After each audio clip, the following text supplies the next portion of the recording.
Bueno, buenas tardes, ¿cómo están? Bienvenidas, bienvenidos. Mi nombre es Verónica Méndez, en nombre del 16 Congreso de Enseñanza del Diseño 2025, les damos la bienvenida. La gestión de este congreso se realiza en el marco del Instituto de Investigación de la Facultad de Diseño y Comunicación de la Universidad de Palermo. Como saben, dentro de sus actividades abarca el área de formación, de posgrados, maestría, doctorado y postdoctorado. Tenemos en nuestra casa de estudios. Además, realizamos actividades de investigación, que son las que lleva adelante el programa de investigación con sus más de 26 líneas activas, cuyas investigaciones luego se publican en los cuadernos del Centro de Estudios en Diseño y Comunicación, la publicación mejor indizada de nuestra facultad. Tenemos actividades de difusión y de proyección, entre ellas este congreso y la red de investigadores en diseño, a la que las y los invito a sumarse para participar de esta y otras actividades que tienen que ver con no solamente capacitación y publicaciones para difundir sus investigaciones, sino un espacio para sumarse y para dar a conocer sus trabajos. Y como este congreso, entendemos que la finalidad de compartir experiencias, planificar acciones conjuntas, plantear temáticas relevantes y concretar proyectos académicos e institucionales tienen como finalidad enriquecer la formación de los diseñadores del continente y poder impactar finalmente de forma favorable en la calidad de nuestro ejercicio profesional y académico, ¿no? Sobre todo. Bueno, nuevamente les doy entonces la bienvenida. Vamos a comenzar escuchando la presentación, como les adelantaba recién, de Claudia Valenzuela junto con Carolina Paulo, eh, que se denomina ¿Qué están investigando los estudiantes de diseño gráfico en el siglo XXI? Revival, nostalgia y construcciones de género. Bienvenidas y las escuchamos. Ujú. A ver, no sé si estoy compartiendo. Perdón, discúlpenme. Perdón. Ya, listo. Gracias. Un Ahí momento. está. Ahí, Ya, listo. Gracias por la perfecto. invitación. Esto es en el marco de los hallazgos a partir de un curso que junto con Carolina hemos dictado que se llama Investigación en Diseño, que se dicta en el tercer año de la especialidad de diseño gráfico en la Facultad de Arte y Diseño de la Pontificia Universidad Católica del Perú. Bueno, para hacer una breve introducción, este estudio analiza los temas de interés que encontramos en los y las estudiantes universitarios de diseño gráfico y su relación con teorías contemporáneas relacionadas al revival, género y nostalgia. Lo que busca el curso es justamente promover la construcción de un marco teórico de investigación a partir de un tema que los y las estudiantes eligen, y este tema pues, en relación, ¿no?, a su carrera como diseñadores gráficos, va a conversar justamente con otras disciplinas como la antropología, la psicología, la educación, etc. Ujú. Entonces, en esa línea, esta investigación preliminar tiene por objetivo analizar cómo las y los estudiantes están construyendo el marco de su cultura visual a partir de cómo consumen y a partir de qué dispositivos también consumen la imagen fija y la imagen en movimiento transmediática del contexto contemporáneo, y también vamos a ver en los hallazgos del siglo pasado, del siglo XX, a través de justamente este espacio que van a ser los diversos temas de investigación que nacen de los propios intereses y las motivaciones de las y los estudiantes. Entonces, estamos identificando cuáles son esos temas de interés de las chicas, de los chicos. Vamos a explicar justo ahora, compartirles cómo se van alineando con teorías contemporáneas desde los estudios culturales, desde la filosofía, y vamos a identificar o a postular diversas líneas de investigación que van a nutrir a la disciplina del diseño gráfico. Y bueno, nada, en ese sentido, el curso de lo que parte es justamente de los intereses que el estudiante de diseño trae consigo, ¿no? Entonces, para ello nos centramos en su imaginario visual, cultural, es decir, lo que consumen en el día a día, las cosas que van aprendiendo durante los diversos ciclos de la carrera, y a partir de eso se va construyendo un interés en este tema. Ahora, este interés va a pasar por distintas etapas, pero lo que nos interesa es que no solo lo vean como un objeto de estudio, ¿no? Para analizarlo, etcétera, sino que entiendan también que la imagen no es una construcción eh, ingenua, por así decirlo, ¿no? Sino que es una construcción social que trae consigo distintas miradas, distintas formas de, digamos, de ver el mundo, y en eso más o menos es lo que queremos que los chicos y chicas al final del curso se lleven. ¿Mm? Sí, es así que en esa línea de todos los proyectos, de manera arbitraria, cogimos 3 que considerábamos nos podían dar un marco conceptual bastante interesante.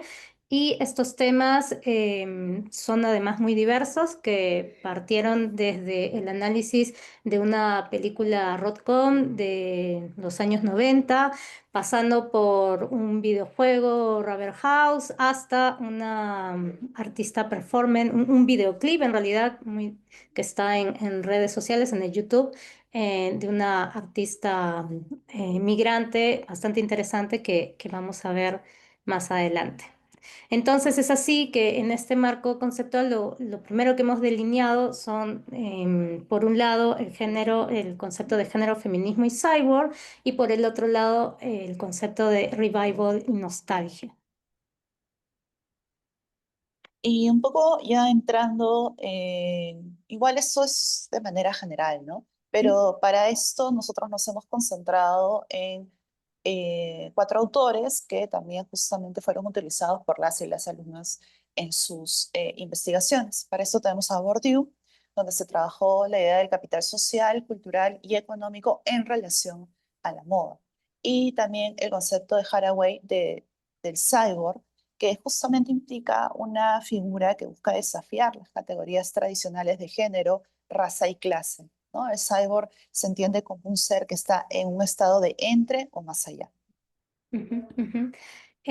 Hal Foster, en su libro El retorno a lo real, tiene justamente un capítulo que habla sobre el revival desde el arte, y acá también lo jalamos a esta conciencia desde el arte y el diseño, ¿no? Él plantea que el concepto de revival es esa cosa que puede ser un pensamiento, una acción, una idea, una imagen que comienza nuevamente o se trae al contexto contemporáneo con más potencia, o que se vuelve popular. Y en realidad el objetivo es movilizar, ¿no? esas prácticas del pasado, con la finalidad de generar nuevas relecturas que dialoguen con las tensiones contemporáneas, que usualmente aparecen en estos contextos de incertidumbre como nos encontramos ahora. Por otro lado, Boehm lo que plantea es que la nostalgia es una rebelión, es un efecto de resistencia contra la idea de lo moderno, de lo contemporáneo, es una idea de la ralentización frente a este bombardeo sistemático, mediático, veloz, ¿no? Fútil, por así decirlo. Entonces, desde la nostalgia reflexiva se presenta este desafío de lo ético, de lo colectivo y de la memoria colectiva, que lo vamos a ver ahora en cómo se desarrollan estos 4 proyectos que hemos elegido. Entonces, como primer caso, elegimos una de las investigaciones que su objeto de estudio se concentró en la película Mujer Bonita de 1990, y para esto se relaciona justamente con el concepto del capital, ¿no? Se construyen mandatos de poder a partir del uso determinado de una indumentaria. En este caso, la indumentaria femenina que utiliza el personaje central, ¿no? Y a partir de ello se va construyendo esa dicotomía de mujer mala, entre comillas, y la mujer de bien, entre comillas, ¿no? Entonces vamos viendo este pensamiento dicotómico. Y junto con ello también se puede encontrar el concepto del revival, tomando en consideración que hay un interés justamente de estos grupos de alumnos en películas rom-com de los 90, y que también nos ayuda a reinterpretar, ¿no? Cómo se construyen estos roles de género en el siglo pasado. Ujú, ujú. Por otro lado, otro objeto de estudio fue este videojuego Cuphead, que se relaciona con este revival de la infancia idealizada, ¿no? Es una respuesta a este videojuego, es una respuesta a contrapelo a estos nuevos medios del 3D, perdón, del full color y de la misma inteligencia artificial.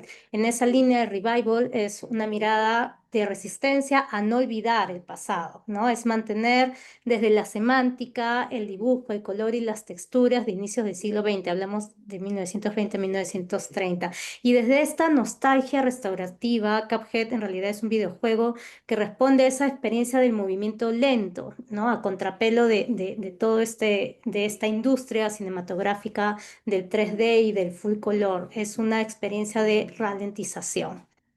Es una estética Rubber House.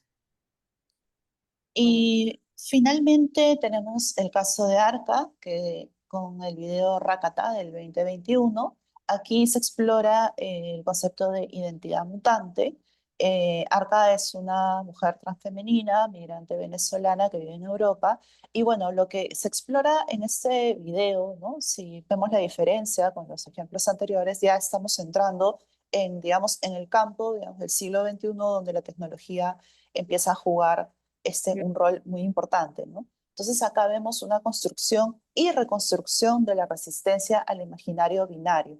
Entonces aquí la narrativa visual apela y coincide con el concepto del cuerpo cyborg propuesto por Haraway, que habíamos mencionado previamente, que justamente lo que busca es dialogar o poner en duda, ¿no? Los conceptos en relación a género y raza. Ujú. Sí, entonces ya para ir concluyendo, en realidad lo que nos ha parecido en esta investigación relevante es cómo desde las experiencias e intereses personales de los estudiantes y obviamente con nuestro acompañamiento se han podido ellas y ellos sumergir en estas teorías y poderlas vincular con la creación de imagen y entender también por qué se han hecho, en qué contexto se han ejecutado y cuál es la relevancia de volverlos a ver ahora, ¿no? Y analizando entonces desde el diseño y que este a su vez va de la mano con otras disciplinas. Entonces queremos incentivar propuestas temáticas de la teoría a la investigación-creación, ¿no? Porque eso es lo que hacen. Las chicas, los chicos primero entran en el campo de conocer, de investigar.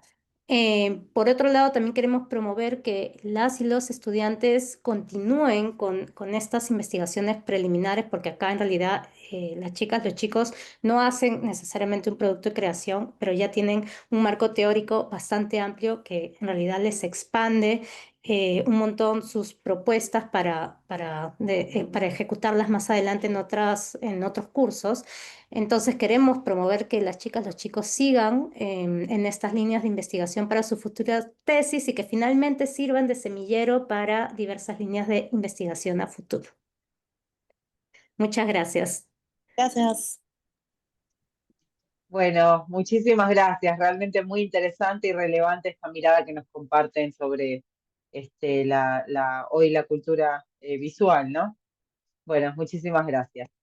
Bien, a continuación vamos a escuchar a Luz del Carmen Vilchis Esquivel desde México con su presentación Algunos puntos de reflexión para una cartografía del diseño. Hola, querida Hola, Luz del Carmen, ¿cómo estás? hola, buenas tardes, Verónica. Voy a compartir pantalla. Sí,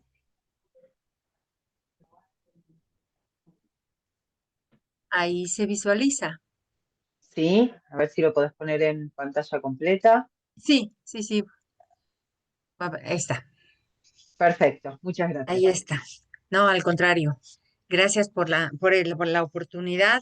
Estuve de manera presencial, pero pues se dio la oportunidad de estar de manera virtual y me parece importante porque pues permite socializar mucho más este asunto. Esto pertenece a un proyecto que inició por la pregunta de un estudiante de posgrado, tal cual, ¿no? Que fue cómo investigar el diseño. O sea, ¿Qué le digo al diseño? ¿Desde dónde investigo el diseño?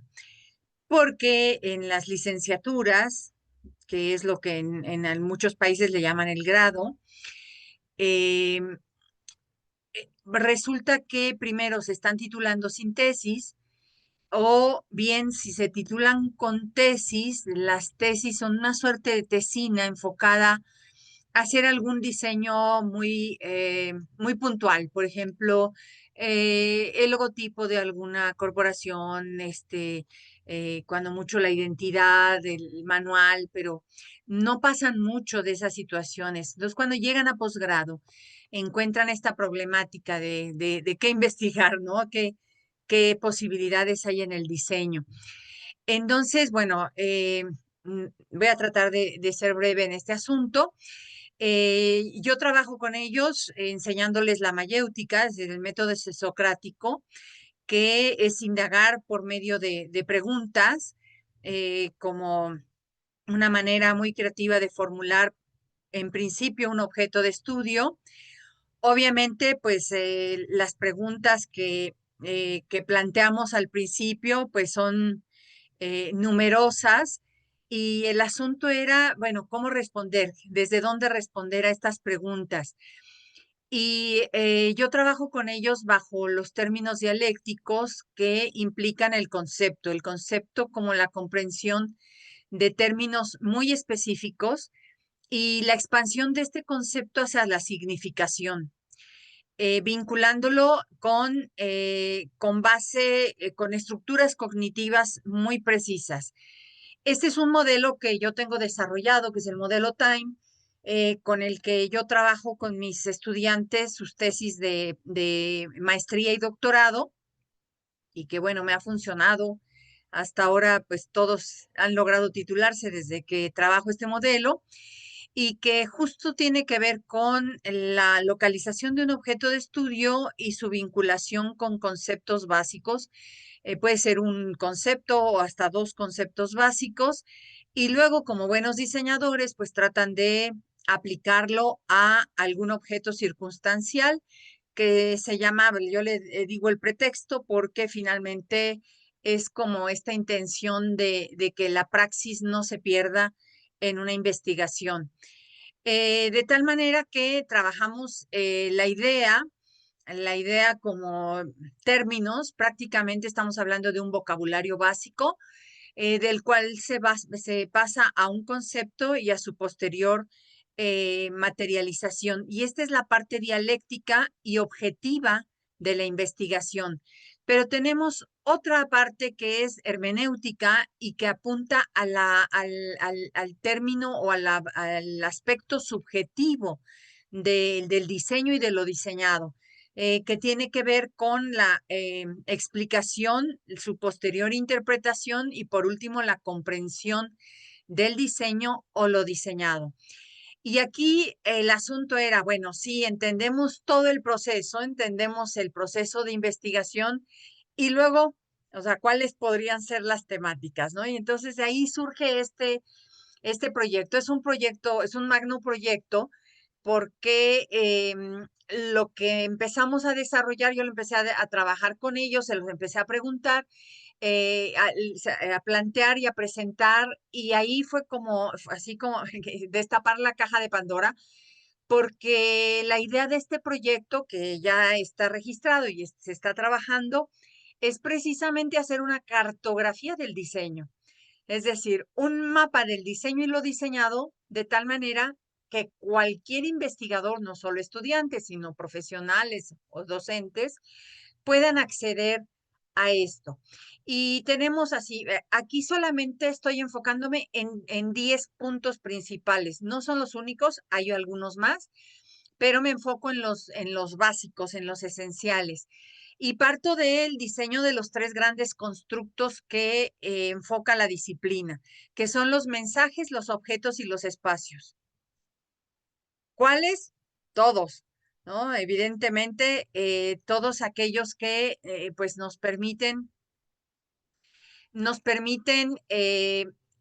derivar de ahí, y aquí son esta serie de palabras. Aquí puse algunas solamente porque la idea es ir creando una red de campos semánticos. Entonces, estos constructos nos llevan a la comunicación, al exhorto, a la funcionalidad, a la adaptación, a la habitabilidad, a la hospitalidad y a la cotidianeidad. Después tenemos el diseño de necesidades, que son vitales, derivadas o fluctuantes, y que nos llevan a los términos de subsistencia, de protección, de salud, de descanso, de indumentaria, de seguridad y de satisfacción. Luego tenemos el diseño de recursos, que son maneras, técnicas o perfiles de utensilios, de herramientas, de enseres, de útiles, de atuendos, de accesorios y de instrumentos. Aunque algunos términos pueden parecerse porque uno dice, bueno, no dijiste acá indumentaria y aquí atuendos, no son lo mismo, conceptualmente no son lo mismo. Obviamente el desarrollo de la cartografía los va explicando, ¿sí? No es lo mismo el vestirnos cotidianamente que el trabajar como bomberos y requerir de un atuendo especializado, ¿sí? Está también el diseño de coherencia, es decir, de lograr atracción, reacción y fuerza a través de la estructura, la organización, la conveniencia, la intencionalidad, la consistencia, la accesibilidad y el propósito.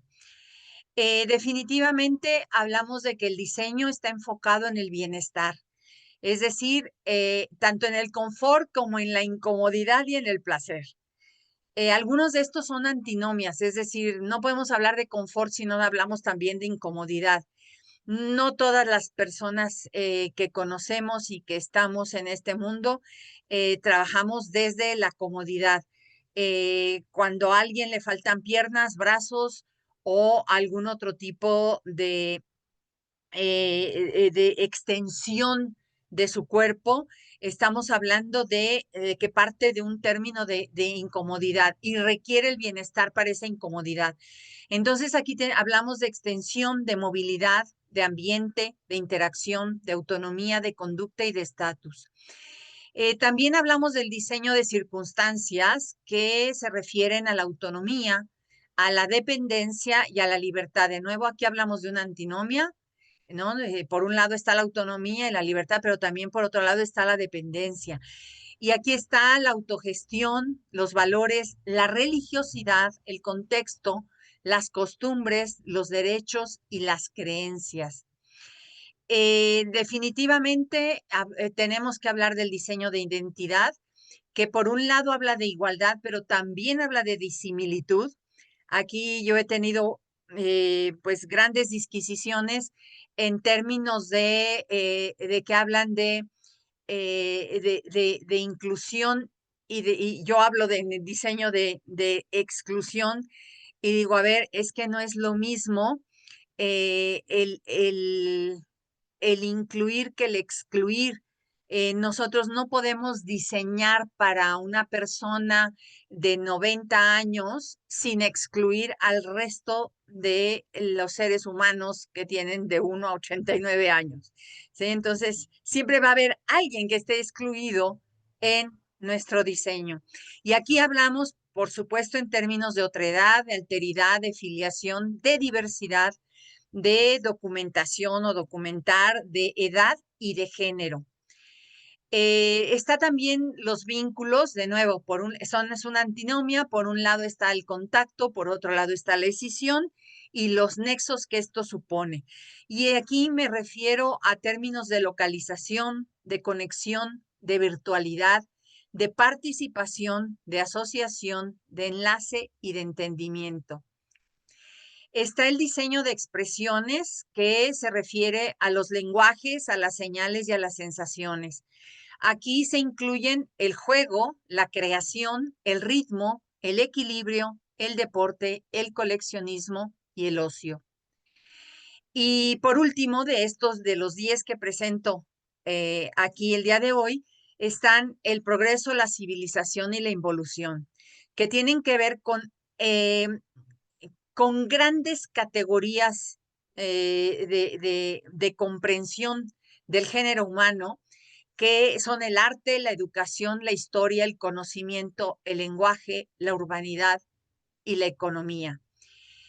Y aquí, pues, obviamente, cuando juntamos la investigación más el diseño, tenemos estos 4 factores que son insoslayables: la idea, el concepto, la materialización y la acción proyectual. No podemos quitar alguno de ellos de la comprensión del diseño. El diseño es una complejidad enorme, pero hay algo en lo que yo difiero de Paul Rand: diseño no es todo. Hay cosas que no son diseño. Por ejemplo, la comida es la comida y por más alegre que nos presenten el plato, no es diseño, ¿sí? El plato es diseño, es un objeto, pero la comida, por más bonita que se vea, no es diseño. Entonces, aquí es una también como esta defensa de la disciplina, ¿sí? ¿Qué es el diseño y qué cosa no es el diseño? ¿Por qué algo es diseño y por qué algo no es diseño?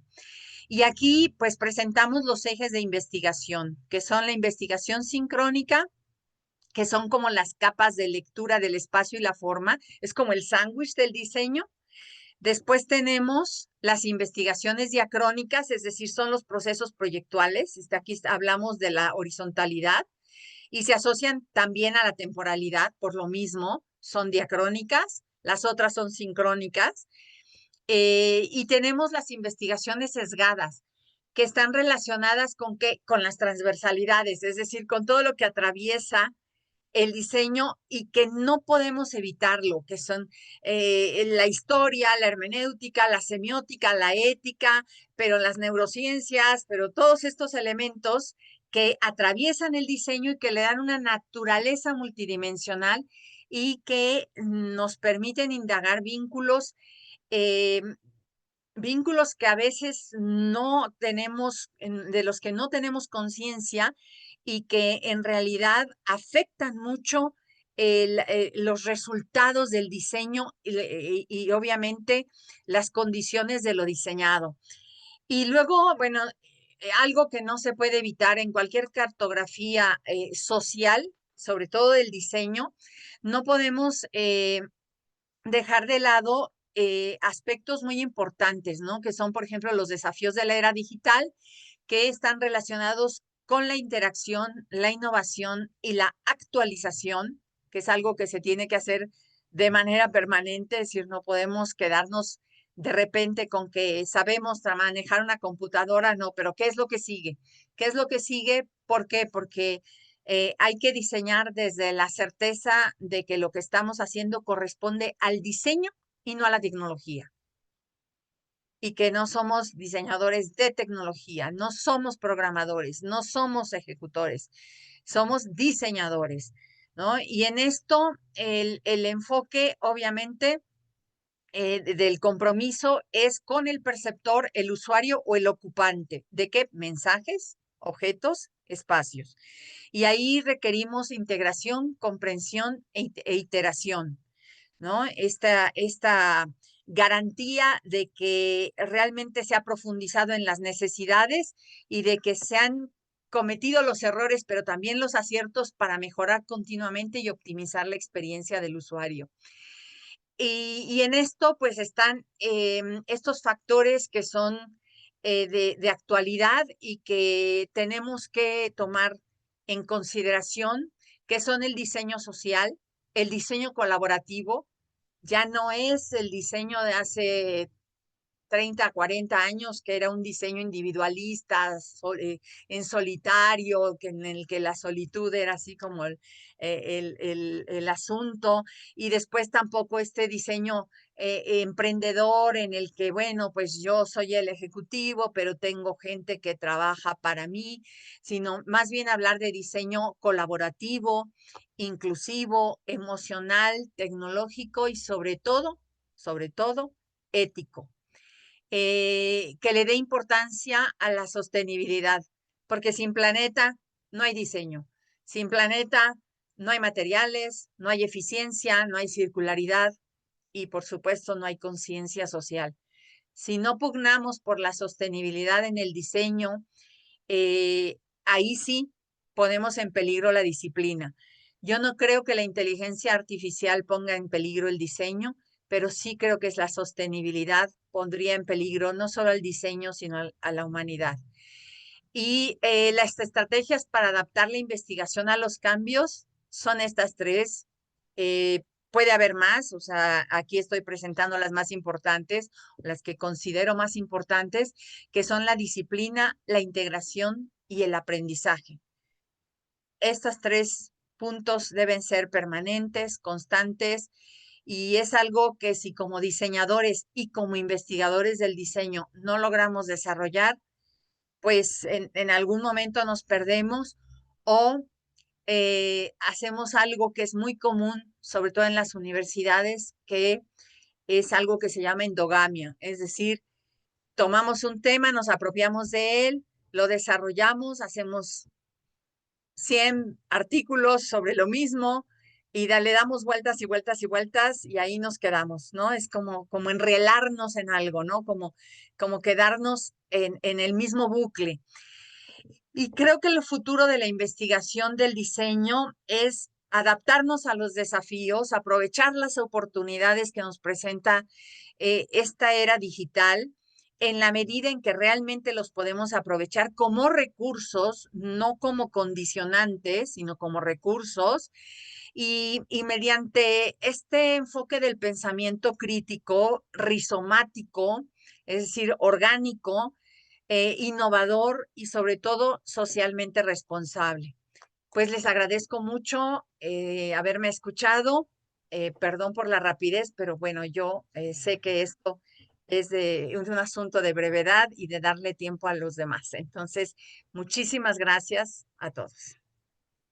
Muchas gracias, Luz del Carmen, muy gentil. Invito, bueno, a Luz y a las expositores anteriores a compartir en el chat sus datos, la información de sus investigaciones para que el resto de la comisión pueda tomar nota más allá de estar compartiendo la pantalla, ¿no? Bien, a continuación, entonces, nos vamos a ir a Perú a escuchar a las colegas Milagro Farfán y Carmen Elena García Rocher con su presentación El enfoque de género en los proyectos de investigación de la carrera de diseño, se me fue, de la carrera de diseño gráfico de la PUCP. Muchas gracias. Sí, muchas gracias, Verónica. ¿Puedes poner para compartir mi abajo? Muchas gracias, Verónica. Sí, voy a ver cómo. Abajito, abajito Ah. está, abajito, abajito. A ver, a ver. Ah, Aquí. ahí está, esa. Ahí está. Ok. Perfecto. Bueno, buenas tardes a todos y a todas. Ante todo, quisiéramos agradecer en nombre de Milagro y mía a la Universidad de Palermo por darnos este espacio en el Congreso de Enseñanza. Nos parece muy importante. Y bueno, yo soy Carmen García, soy diseñadora gráfica, soy profesora asociada de la PUC, de la Pontificia Universidad Católica del Perú. Tengo un magíster en educación superior y estoy doctoranda de diseño en la Universidad de Palermo hoy, junto con Milagro. Magíster también de comunicaciones, profesora asociada de la PUC también y compañera mía en el doctorado de diseño de la universidad. Le vamos a presentar el análisis que realizamos en el marco del Seminario Internacional de Diseño de nuestro doctorado. Es un curso donde nos permite investigar sobre diferentes temas. En esta ocasión, nuestro estudio se centra en el enfoque de género en los proyectos finales de la especialidad de diseño gráfico de la universidad, correspondientes a los años 2021 a 2024. En esta investigación vamos a abordar cómo se incorporan la perspectiva de género en la formación académica y en las prácticas investigativas de las y los estudiantes. Para contextualizar, la inclusión, la equidad de género y la diversidad se han convertido en temas centrales a nivel global y particularmente cruciales en la formación universitaria, como lo hemos visto en la exposición anterior de nuestra colega Claudia. Nuestro objetivo principal fue analizar cómo se integra el enfoque de género en los proyectos finales de carrera de nuestros estudiantes, desde el ángulo en el que el diseño es no solo una disciplina creativa, sino también es una herramienta social que debe desafiar estereotipos y también normativas binarias tradicionales. Le paso la posta a Milagro, que nos va a explicar el marco teórico y la metodología que utilizamos. Muchísimas gracias, Carmen. Y reitero mi gratitud también por el espacio a la Universidad de Palermo y el Congreso. En este marco y en esta investigación, como lo mencionaba Carmen, que fue hecha durante el seminario de doctorado, tuvimos la oportunidad de adentrarnos en un objeto de estudio que en este caso fue la etapa final de los proyectos de tesis de los estudiantes de diseño gráfico, para adentrarnos un poco en cómo están muy interesados en desarrollar proyectos que incluyan el tema de género. Para eso tuvimos que también nosotros imbuirnos acerca de qué cosa es el género, cuáles son sus teorías, y revisamos algunas autoras o autores que nos parecían pertinentes para la revisión bibliográfica y la metodología que utilizamos. Trabajamos todo lo que es la representación cultural, la representación de la mujer, sobre todo en los medios, con Laura Mulvey. También revisamos a Donna Haraway con esta postura tecnofeminista que cuestiona la dicotomía. Por otro lado, es importante también el aporte de Judith Butler con el tema de la performatividad de género y cómo esto también cuestiona la manera en que implica, digamos, esos cuestionamientos sobre el género, el debate también sobre también cómo se representan, ¿no? Digamos, o cómo performa el género en distintos tipos de cuerpo. Y finalmente, ya adentrándonos desde el punto de vista de la crítica a las, digamos, normativas binarias o al binarismo, vemos lo que dice Paul Preciado acerca de la inclusión de las identidades LGTB en el marco, digamos, de lo que vendría a ser este marco de teorías de género para poder comprender hacia dónde iban encaminadas las tesis de Seminario Tesis 2.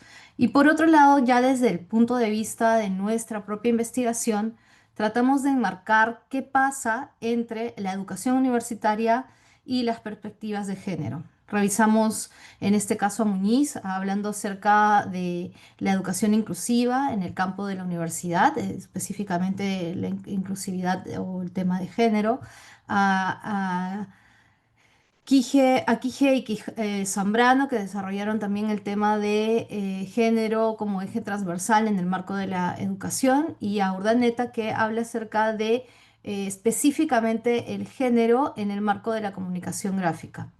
Digamos, este otro bloque, digamos, de desarrollo teórico fue para enfocarnos más en el campo, digamos, de conexión entre investigación, diseño y género como tal.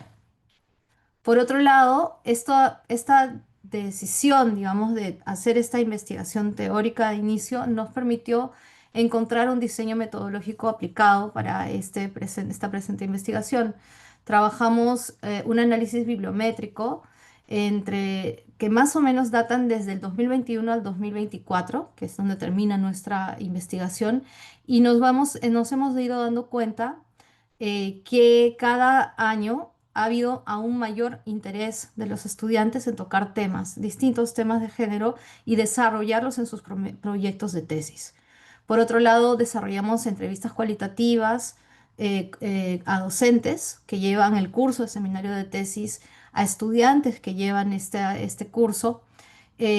También nos ha servido mucho la propia observación de campo. Las propias asesorías de los proyectos con enfoque de género nos han permitido identificar cuáles son estos intereses, y también de alguna manera a partir de esos intereses saber cuál es la perspectiva o cuál es este perfil que va a tener el egresado, digamos, de diseño gráfico en específico de nuestra casa universitaria.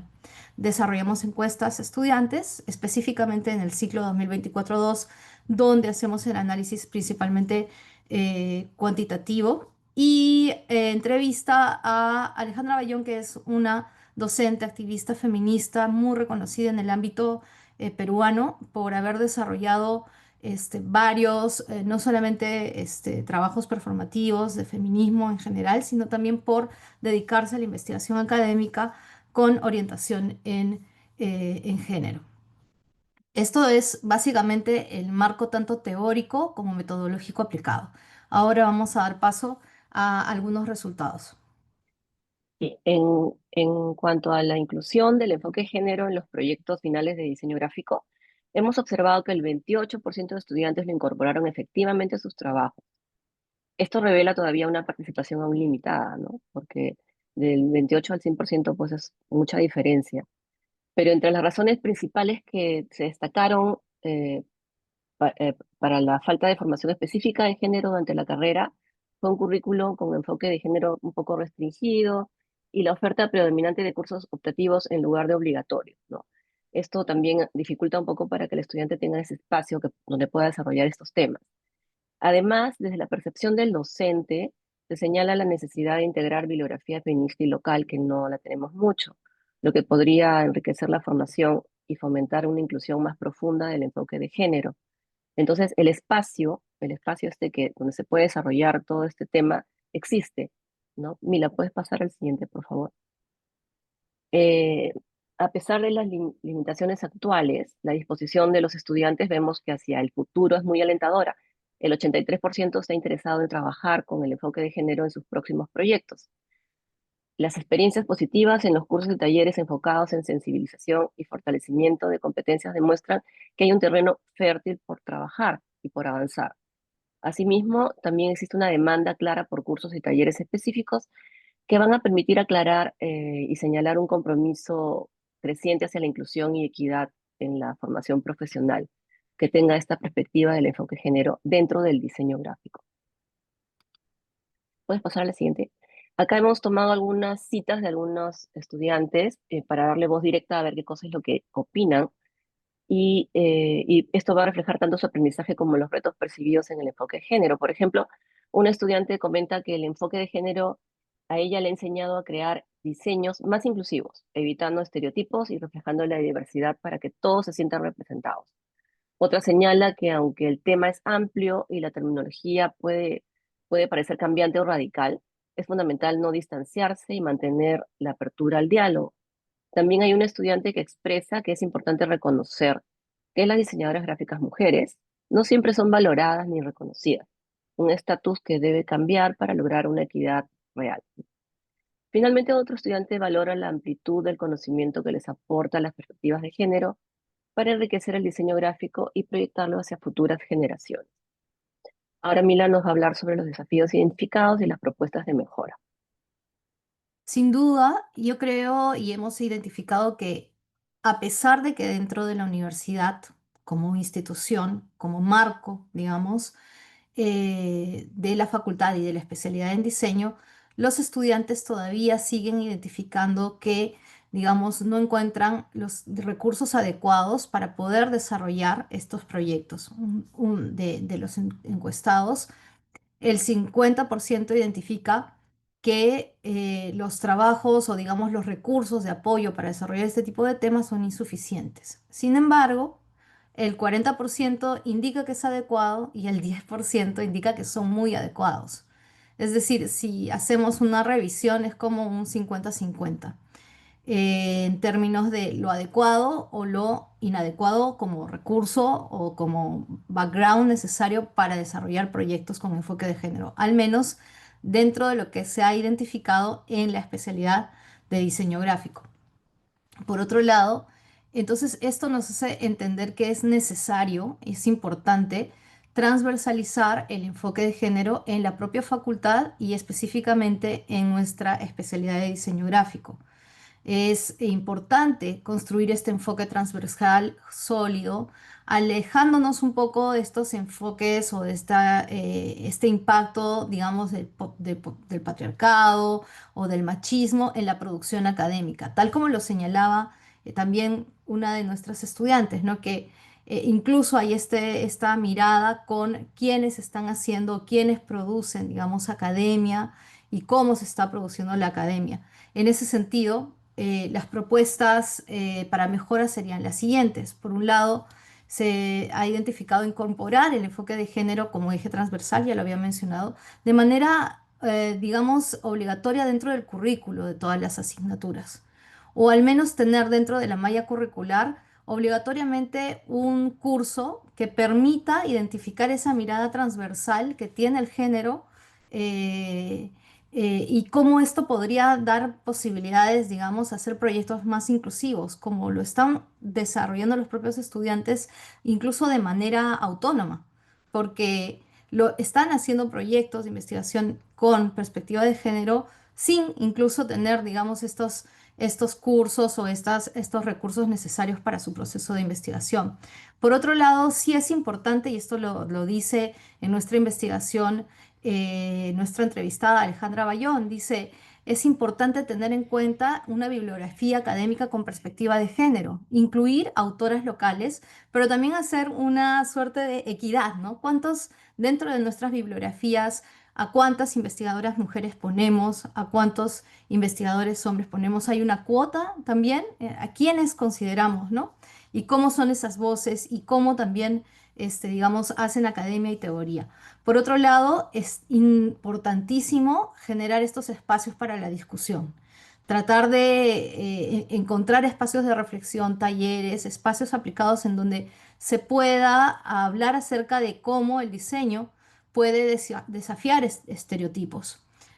Y finalmente, otra propuesta para mejora sería también identificar, monitorear indicadores de equidad, tanto a nivel de matrícula, es decir, cuántas mujeres se gradúan, cuántas están en la academia docente, cuántas, bueno, de ser parte de la academia o del proceso de ser docentes, llegan realmente a tener, digamos, dirección dentro de las unidades académicas, porque también es una cuestión, dentro de todo, de cómo se da esta equidad también decisiva o de poder que podemos mantenerla, como digo, transversalmente, no solo en lo que enseñamos, en lo que revisamos en nuestra investigación y también en cómo realizamos o ejercemos, ¿no? La academia y la docencia universitaria. Finalmente, Carmen va a dar las conclusiones. Sí. Bueno, como conclusiones podemos ver que, vamos a un poco a resumir lo que hemos estado conversando, que el avance logrado en la incorporación del enfoque de género en los proyectos finales de diseño gráfico es significativo, aunque todavía es insuficiente. Se evidencia una clara disposición para el cambio dentro de la comunidad académica y estudiantil, que eso es muy importante, no hay una tendencia a este cambio. Es fundamental también integrar el enfoque de género de manera transversal, como lo acaba de decir Mila, en toda la formación de diseño gráfico, lo cual va a fortalecer esta educación crítica y socialmente responsable de los estudiantes y estudiantes. Un currículum orientado hacia la inclusión, la equidad y el reconocimiento de la diversidad es indispensable para fomentar esta transformación y que los estudiantes se den cuenta que el diseño gráfico es una herramienta importante para esto, ¿no? Para poder generar un cambio dentro de la comunidad y la sociedad. Y esta integración va a contribuir a que a la formación de profesionales que sean capaces de generar un impacto positivo en la sociedad y que promuevan valores de igualdad y respeto a la diversidad en su ejercicio profesional. Pasa el último. Bueno, queremos, aparte de dar las gracias a los que nos están escuchando hoy día, también finalizar agradeciendo a todos los estudiantes y docentes que participaron en este estudio y a la facultad por el apoyo. Y para cualquier consulta o seguimiento pueden contactarnos directamente, ahí están nuestros correos, también los vamos a poner en el chat. Muchas gracias. Muchas gracias. Muchas gracias, Carmen, Milagro, un placer. Bueno, si no los dejaron estos contactos también en el chat, las invito a hacerlo. A continuación, podemos seguir con el colega de Brasil, Gabriel Berman Borges Vieira, con su ponencia A Conceituação no Proceso de Design. A ver si está Gabriel, lo vi que estaba, pero no me respondió.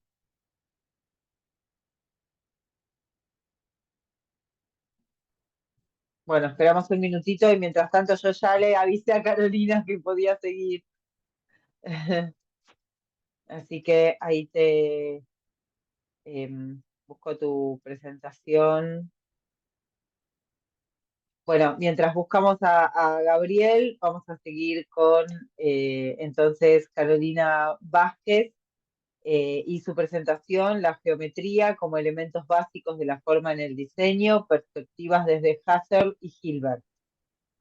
Sí, ¿cómo están? ¿Me escuchan? Hola, Sí. ¿qué tal? Bienvenida. Sí, perfecto. Gracias. Estoy un poquito afónica, pero bueno, espero que me escuchen bien y poder hacerlo mejor.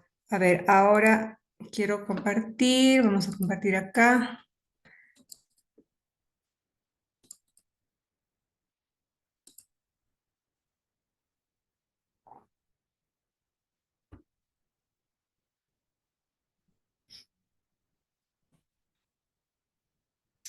Bien.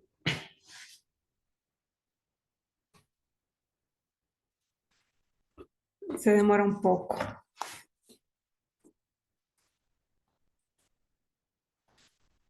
A ver.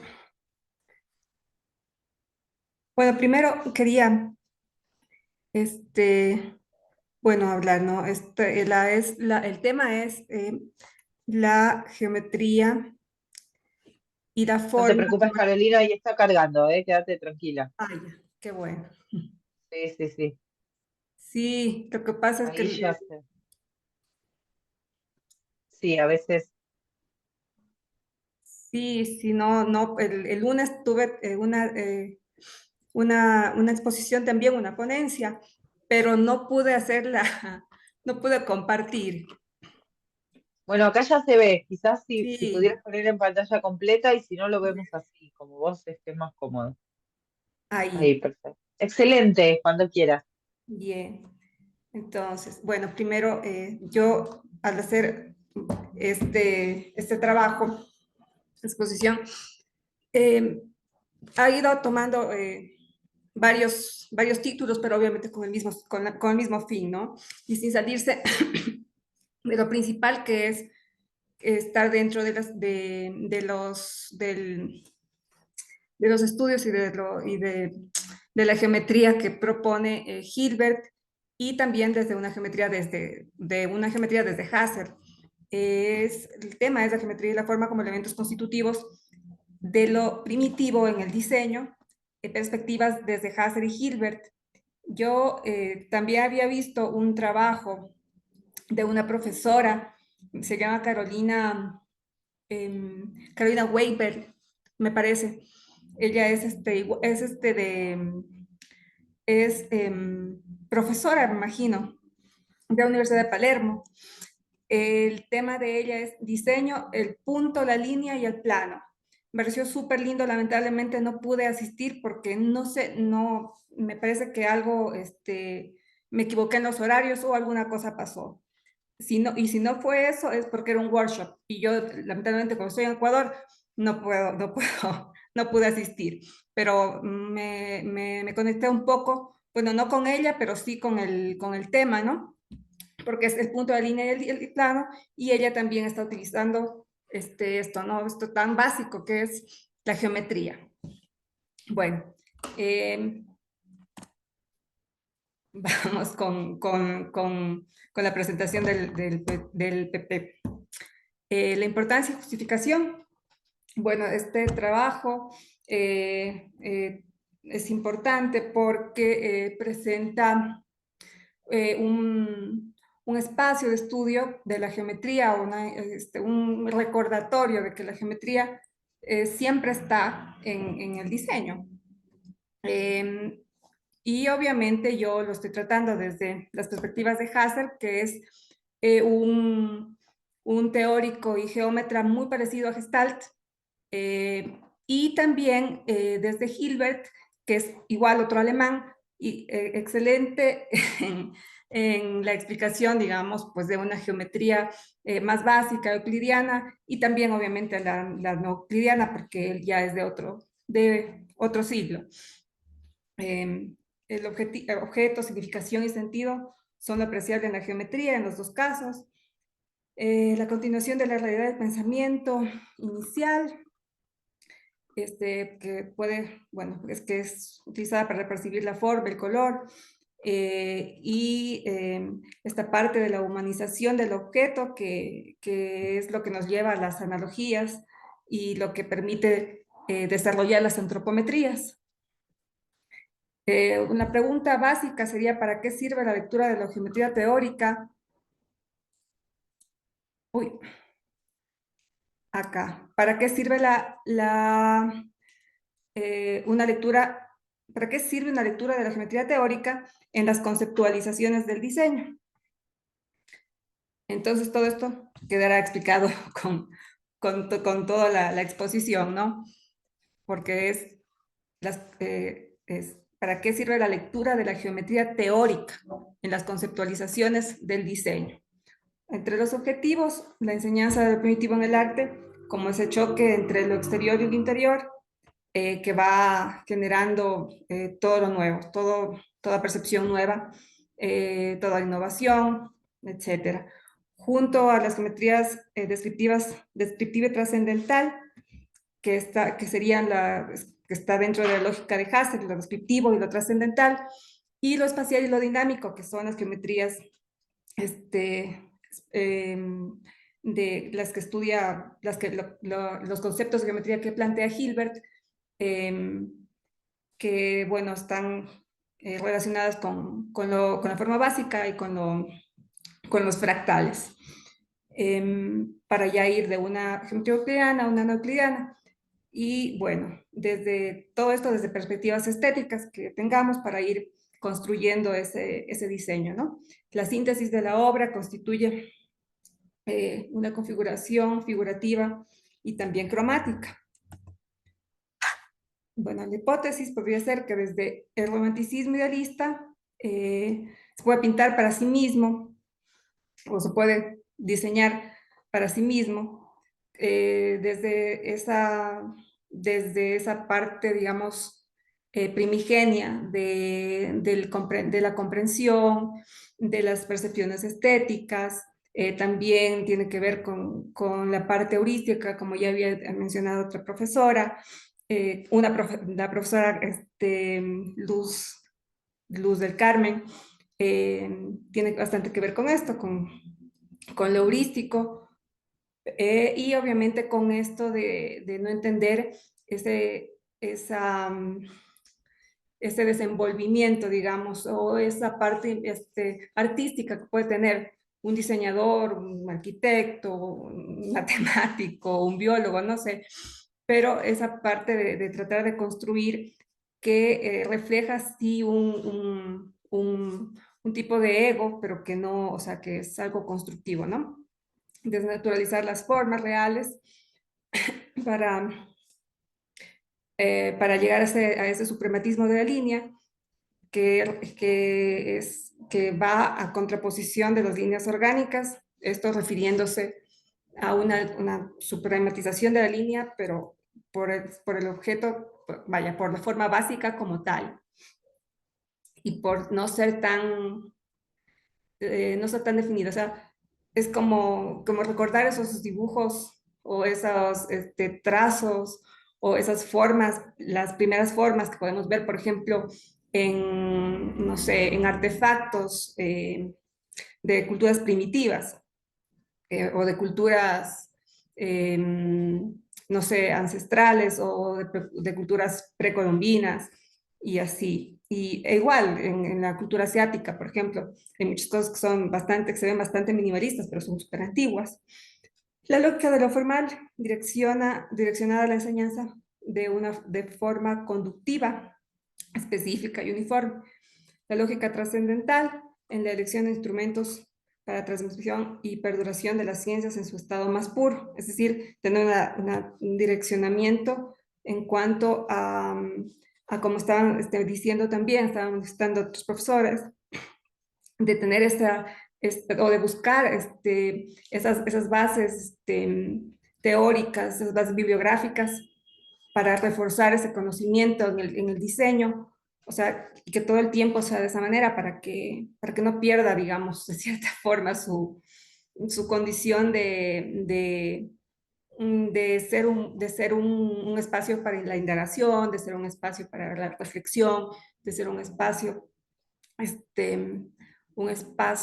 para alcanzar objetivos dentro del diseño. Ya dentro del contenido Husserl y Hilbert, en Husserl, la lógica formal, que es prácticamente, o sea, es netamente cómo es la forma, cómo se muestra la forma, cómo se percibe la forma desde la parte visual y estética. Lo trascendental es lo que ya se va manifestando en cómo estas formas estas formas formales se van modificando, digamos, de una manera subjetiva y por eso tienen cierta trascendencia. Y también de esto viene la geometría fractal, de esa transformación, de esas mutaciones, de esa trascendencia, de eso que es tal vez un poco confuso, pero que realmente al final logra ser un concepto. Entre del contenido de Husserl, él tiene estos 4 conceptos, que son el soma-cuerpo, apogeo, el a priori y el crisis, que es una manera de estudiar la forma, una manera de estudiar la forma. Entonces, en este caso, el soma-cuerpo sería la exteriorización, el ante, es decir, tener ese objeto de estudio o ese objeto tangible, tenerlo a priori, ¿no? Creo que me adelanto un poco, pero bueno, tenerlo en el ante, ¿no? Y que sea algo proyectual, que permita la proyectualidad. Para esto también es necesario la parte del epogé, en esto de abstenerse de lo desconocido para crear. En el momento en que encontramos, digamos, este objeto de estudio, tratar de olvidar es muy complicado, pero sí tratar de abstenerse, como dice Husserl, de tener llegar a este estado de apogeo para hacer un aporte, para hacer modificaciones y no dejar tampoco de que tal vez el comentario de que todo ya está hecho sea demasiado fuerte, ¿no? Y de repente opaque alguna idea. El a priori, que es el reduccionismo, es decir, extraer ya con el objeto de estudio, hacer una extracción de ese objeto de lo que digamos ese objeto podría nuevamente representar. Y la crisis, que se supone que sería toda la evolución que tiene ese objeto, ¿no? La crisis sería ya que ese objeto llega a un punto de finitud, que ese objeto, o sea, ya fue estudiado, ya fue modificado, ya se hizo algo más, y ese objeto, por ejemplo, puede ser, no sé, el estudio de una obra de arte, digamos, pues, dentro del arte que puede relacionarse algo con el diseño, ¿no? Y llega esta parte de la finitud que no significa más en Husserl que la finitud no de ese objeto, sino de ese estudio para iniciar otro estudio. Es decir, pues, no sé, este objeto que estoy estudiando, luego de un mes, luego de un año lo vuelvo a releer, lo vuelvo a estudiar, o alguien más lo estudia, como por ejemplo Hilbert, que hace sus planteamientos de axiomas y de preposiciones, que son cosas, digamos, planteamientos o conceptos lógicos que no son que no son variables, que son algo que parte del sentido común. Con Hilbert, entonces tenemos el axioma de enlace. Bueno, esto ya es la parte más, digamos, geométrica, hablando realmente de como la autora que que te había dicho, ella es Weber-Breit. Weber-Breit, sí. Bueno, entonces, bueno, el axioma de enlace, que es como empezar a crear un enlace, hacer una primera forma, sería en este caso una línea, el axioma de ordenación, que ya sería ordenar esas líneas, esos segmentos, esos vértices, no sé, ordenar estos puntos contrapuestos e ir haciendo unas primeras formas, ¿no? El axioma de la congruencia, que son las formas de primer orden, que ya son las formas como tal, que las conocemos, las de primer orden, en este caso, que serían círculo, cuadrado y triángulo. Y bueno, luego viene el axioma de las paralelas, que es un axioma que se basa en que dos paralelas siempre van a estar, que nunca se van a chocar, que es algo completamente, digamos, lógico o algo de sentido común. El axioma de la continuidad, que es el axioma de la plenitud lineal, es decir, que va, a ver, acá me parece que lo tengo, sí. El axioma de la continuidad es cómo se va moviendo esta forma, ¿no? Cómo se van moviendo las formas y van creando o llenando toda la virtualidad de la que estamos hablando en el objeto.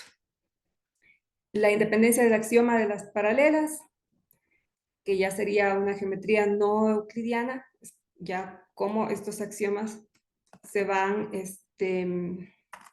cómo estos axiomas van buscando otras formas, o sea, no necesariamente es la misma forma que se repite, como, o sea, como la diferencia, como en todo el universo de los fractales, ¿no? O sea, hay fractales que son repetitivos, reflexivos, otros que sí son reflexivos, pero que, como por ejemplo en la parte de acá podemos ver en la parte derecha, o sea, son fractales que no son exactamente iguales, pero es como que una deconstrucción, sería básicamente. Y la teoría del contenido superficial del plano, que ya sería como relevar esos fragmentos, levantarlos, ponerlos, hacerlos en un volumen y de esa forma ir jugando con las piezas e ir armando nuevas formas que alimentan, digamos, de cierta forma la semiótica, las perspectivas. Esto ya tendría un poco que ver también con lo proyectual. Acá está, bueno, la independencia del axioma, explicado con un pequeñito ejemplo de rotaciones. Es más, hay varias rotaciones y varias configuraciones o varias combinaciones. Dentro de las conclusiones, puse dos citas, una de Husserl, una de Hilbert. Bueno, y porque me parecen que están bastante ligadas a la parte tangible y a la parte, digamos, a esto más objetivo, más objetivo, más cotidiano, más realista dentro del diseño, dentro del estudio, ya sea de la parte semiótica y de esta humanización del objeto, como de lo que nos habla Hilbert, del uso de la geometría en la vida. Entonces, en Husserl, esta cita tengo 1992, el mundo aritmético está ahí, sí, y mientras estoy en actitud aritmética, pero el mundo natural, el mundo en el sentido habitual de la palabra, está constantemente para mí ahí mientras me dejo vivir naturalmente. Y Hilbert, por otra parte, dice, denomino axiomas a las proposiciones que son verdaderas, pero que no son demostradas porque nuestro conocimiento de ellas surge de una fuente muy diferente a la lógica. Una fuente que podría llamarse intuición espacial, hablando de geometría.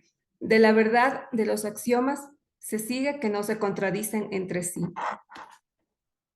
Tengo un poco acá también, en cuanto a la pregunta y lo que continúa, en Hilbert está la él habla de la equidescomposición y la equicomplementariedad, como que quitar y poner de una forma igualitaria, ¿no?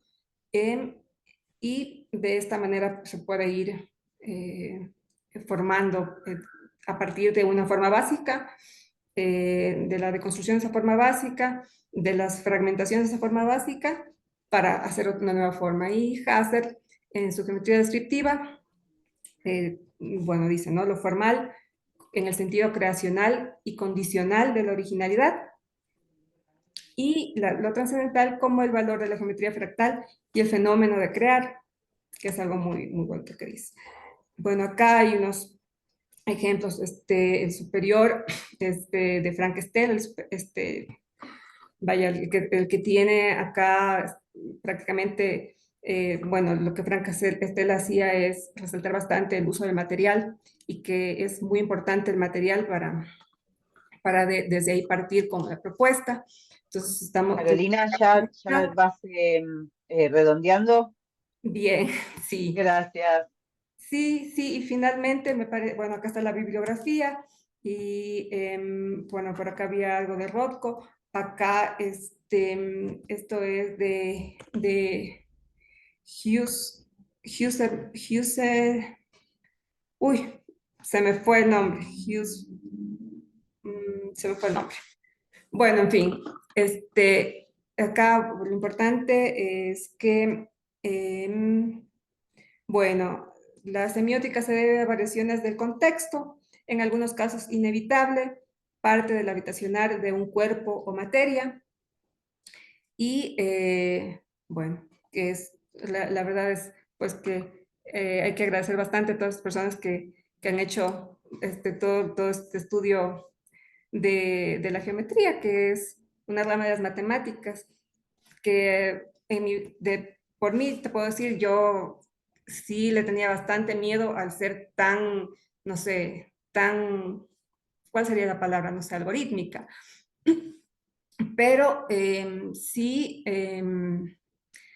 verla ver la geometría desde el diseño, desde la practicidad y desde la experimentación es diferente, permite otras cosas. Y bueno, qué pena, no me acuerdo el nombre del artista de esta obra, pero bueno, también es alemán, no recuerdo. En todo caso, lo consulto ahora y lo dejo por ahí. Muchísimas gracias por su tiempo. Muchas gracias, Carolina. Como siempre, muy, muy interesante. Gracias. Siempre. Gracias. Bien, bueno, retomamos contacto con nuestro colega Gabriel, así que lo voy a presentar. A continuación va a presentar su exposición desde Brasil, Gabriel Berman Borges Vieira, con su exposición A Conceituação no Proceso de Design.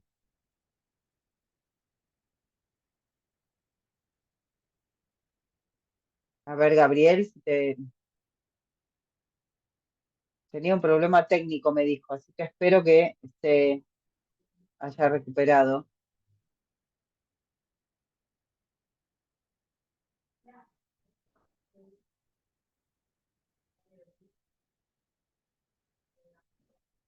No, bueno, no sabemos.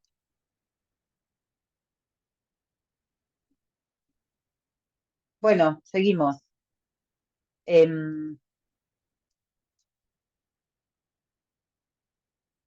Sí, no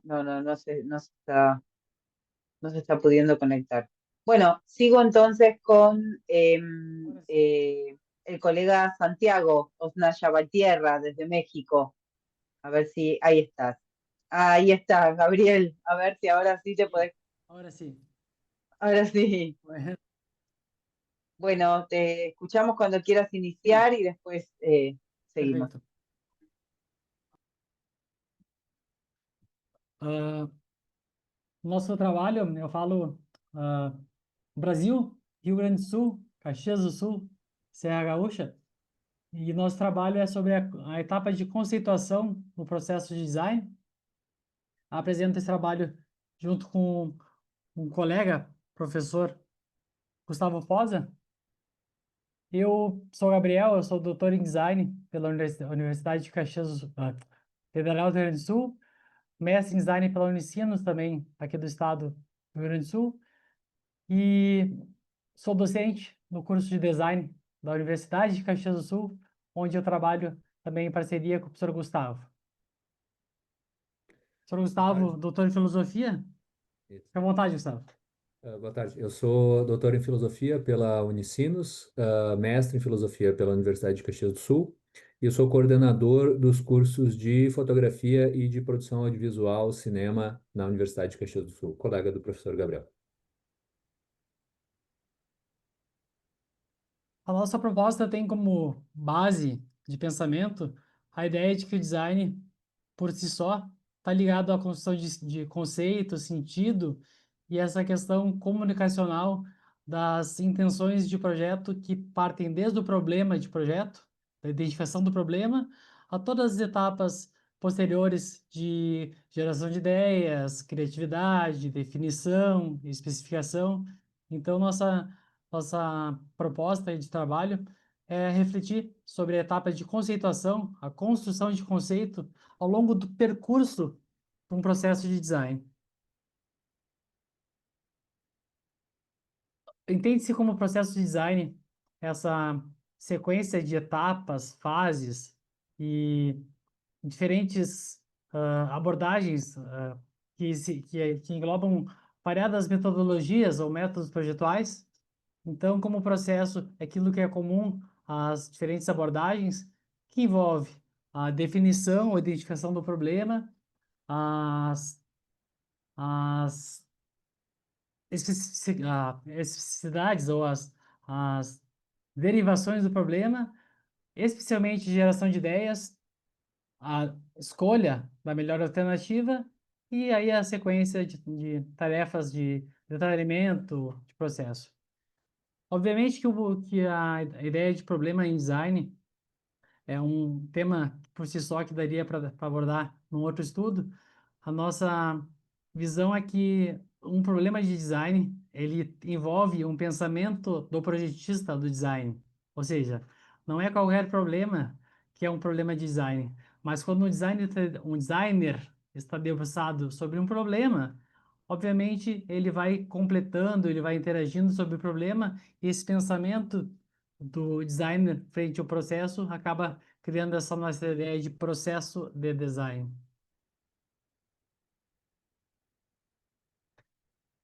E a ideia de conceituação é tão importante dentro da nosso fazer design, e aí nossa reflexão, costurando entre design e filosofia, é refletir e potencializar também esse olhar de conceituação no design. Senhor Gustavo? Sim. Por que eu vou buscar no Flusser essa resposta? Porque ele tem dois conceitos que são muito importantes, que são o conceito de aparelho, né, de algo que eu utilizo para modificar a realidade, algo que altera a realidade, mas obviamente esse termo está muito ligado à tecnologia. E quando ele fala de design, uma das primeiras definições é de que o design é contra a natureza. Ele é uma maneira de subjugar a natureza. Obviamente aqui a gente não está fazendo juízo de valor, eu não estou falando isso pejorativamente, né? Mas eu tenho uma ideia de que o design está ali para que eu consiga controlar a natureza. Mas, com o passar do tempo, o que acontece com essa conceituação é que a ideia de design, de planejamento, de organização da natureza, transforma o Homo faber, o homem criador, em Homo ludens. Ele deixa de jogar, ele deixa de fabricar para começar a jogar, principalmente, né, na contemporaneidade, a jogar com dados.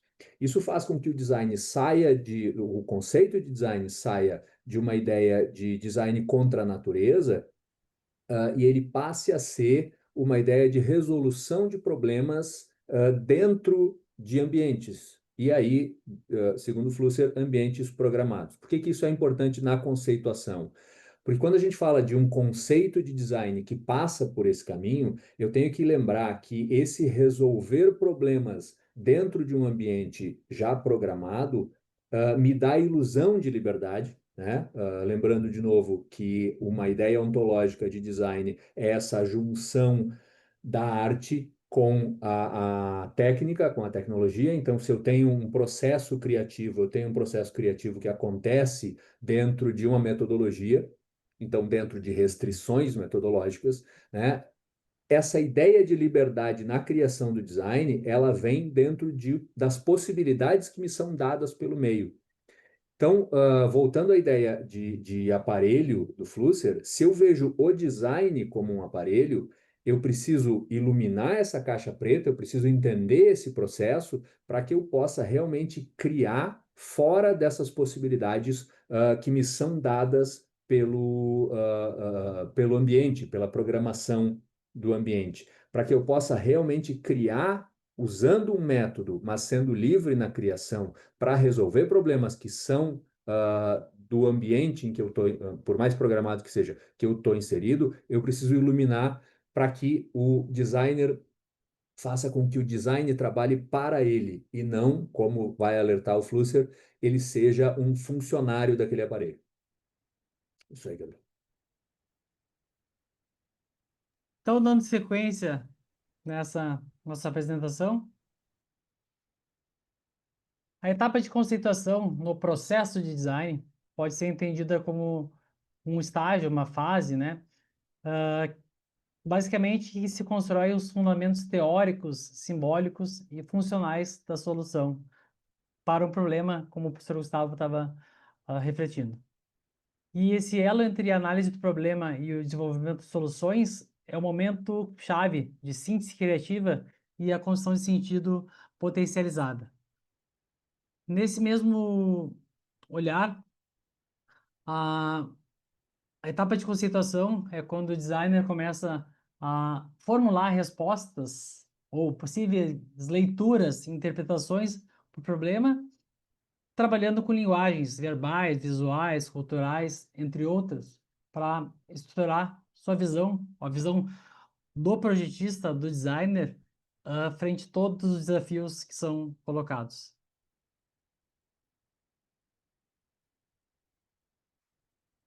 E essa compreensão da etapa de conceito de forma significativa é essencial para a maturidade de uma ideia norteadora que conecte todos os atributos e valores que a solução deve incorporar.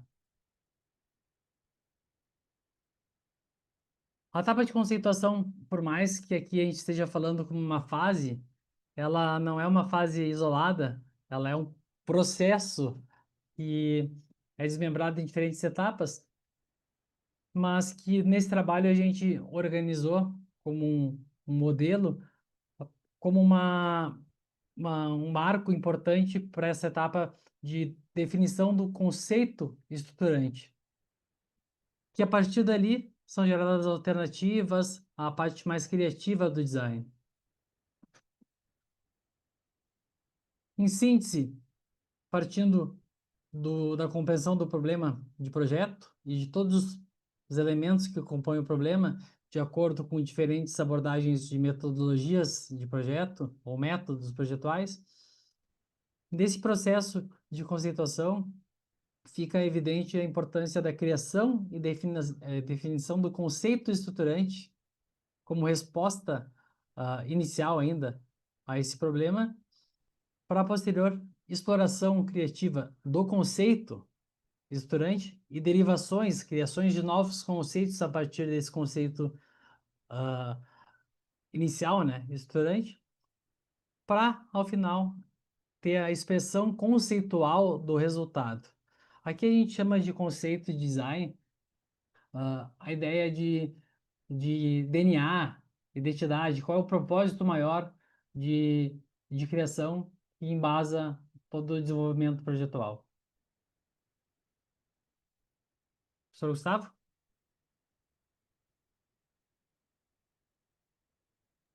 Então, como finalização, compreender os modos pelos quais os conceitos são criados, concebidos, estruturados e mobilizados ao longo de todo o processo de projeto é essencial, não apenas para o aprimoramento da prática profissional, mas também para a formação crítica, reflexiva e em prol do fortalecimento e disseminação do design como uma forma de criar coisas que façam sentido, que tenham um propósito, que retratem uma ideia original, relevante e adequada ao contexto de projeto.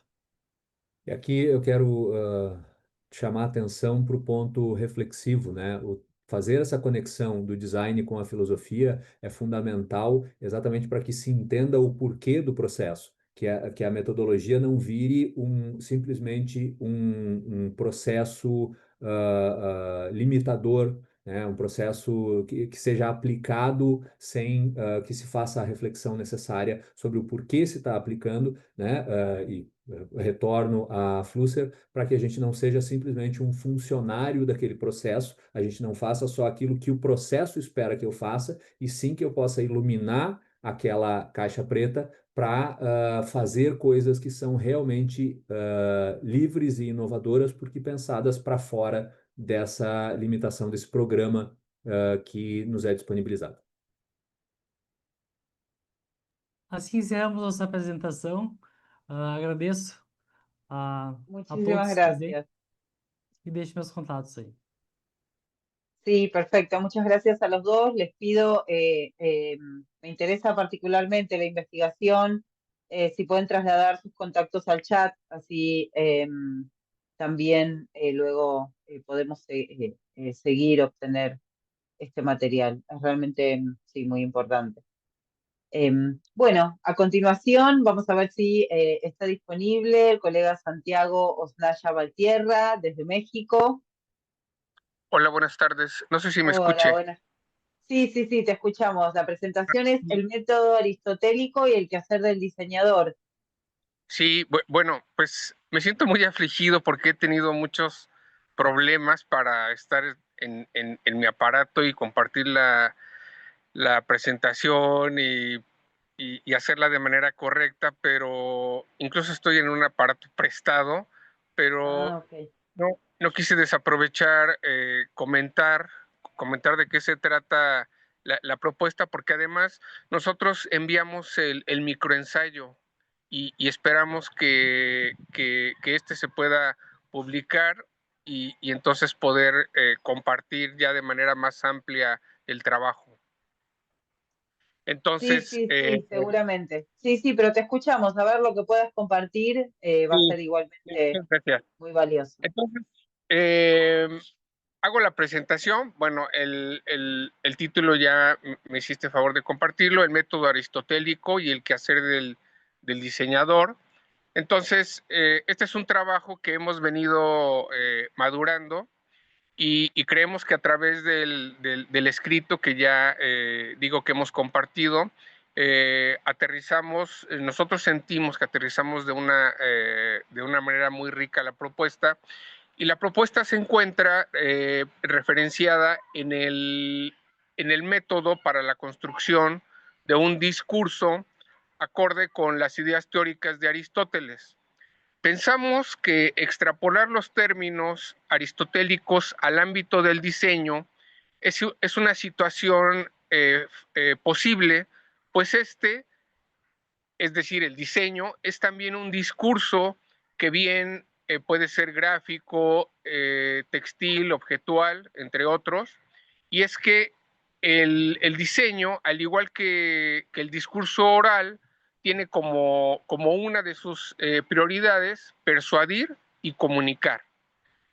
Entonces, las 4 fases del método de Aristóteles están compuestas por la inventio, la dispositio, la elocutio y el actio. En este sentido, la inventio tiene que ver con los argumentos e ideas más convenientes para construir un discurso eficaz durante el proceso de creación. Por ejemplo, nosotros en el escrito hablamos de un diseño arquitectónico Pero vuelvo a repetir, es tan bondadoso este método que se puede traspolar al diseño industrial, al diseño gráfico, etcétera. Entonces, la Inventio en un diseño arquitectónico tendría que ver con todos esos argumentos e ideas, como por ejemplo el estudio del terreno, si es que la edificación va a cargar 1, 2 o 3 niveles y se tiene que saber qué tipo de material utilizar para que sea resistente cada piso, el tipo de iluminación, cuántas ventanas, etcétera, etcétera. Es decir, tiene que ver con todo este argumento y conocimiento teórico. Por otro lado, la dispositio, como su nombre lo dice, tiene que ver con la organización de los elementos del discurso. En el caso de la edificación arquitectónica es cómo disponemos los lugares en los que las personas van a habitar, es decir, en dónde tenemos que colocar el baño, en dónde las recámaras, en dónde la cocina, la sala de estar, etcétera. Es decir, cómo se estructura y se organiza todo este escenario para que las personas lo habiten. El siguiente elemento que es, o el paso que es la elocutio, tiene que ver con el estudio, con el estilo de comunicar. Es decir, no solo hay que decir, sino decirlo como se debe. Y en este estilo, apegándonos nuevamente a la arquitectura, digamos que no es lo mismo pensar en un estilo para una edificación que va a estar, por ejemplo, en un bosque, que en una ciudad, que en una zona de playa, ¿no? Los estilos cambian y se adecúan de acuerdo al contexto. Y finalmente el actio tiene que ver con la transmisión del proceso argumentativo ante un auditorio, es decir, ante los usuarios. ¿Cómo les vamos a transmitir la idea de la edificación arquitectónica? Y bueno, para esto se utilizan diversas estrategias como el modelado para que el usuario perciba cómo es que va a quedar la edificación. Y precisamente en este paso, pues es la manera en que vamos, en cómo podemos convencer a través de todos estos argumentos que he enunciado, para que el usuario se decida a que su hogar sea edificado. Bueno, en el artículo también hacemos referencia de dónde viene o de dónde emana la intención de hacer esta propuesta, que en un inicio nació en el diseño gráfico para la construcción de un cartel, y de ahí se nos vino la idea de que pues es tan amable el método que digo, haciendo lectura del artículo verán que se puede aplicar para el diseño industrial, para el diseño de modas, y bueno, pues esperamos que se pueda publicar nuestra propuesta y que tengan una idea más clara de lo que el día de hoy he tratado de compartirles. Muchísimas gracias. Bueno, muchas gracias, Santiago. No hay problema. A veces nos pasan estas cuestiones técnicas, pero yo sé que desde toda la comisión siempre alguna vez nos ha pasado y lo sabemos comprender. Te vamos a leer cuando salga la publicación, entonces, en esa oportunidad. Muchas Bueno, gracias. Gracias. A continuación vamos a escuchar a Lisette Paola Rodríguez Córdoba de Colombia con su exposición Lo pensable de lo usable. Hola, guapa, ¿me escuchas bien? Hola, ¿cómo estás? ¿Qué tal? Bien, gracias. Muchísimas gracias. Ya voy a compartir pantalla. ¿Estás viendo mi pantalla? Sí. Sí, se ve muy bien. Ok, perfecto. Ahora sí, hola, buenas tardes, días desde la hora en la que estén todos ustedes.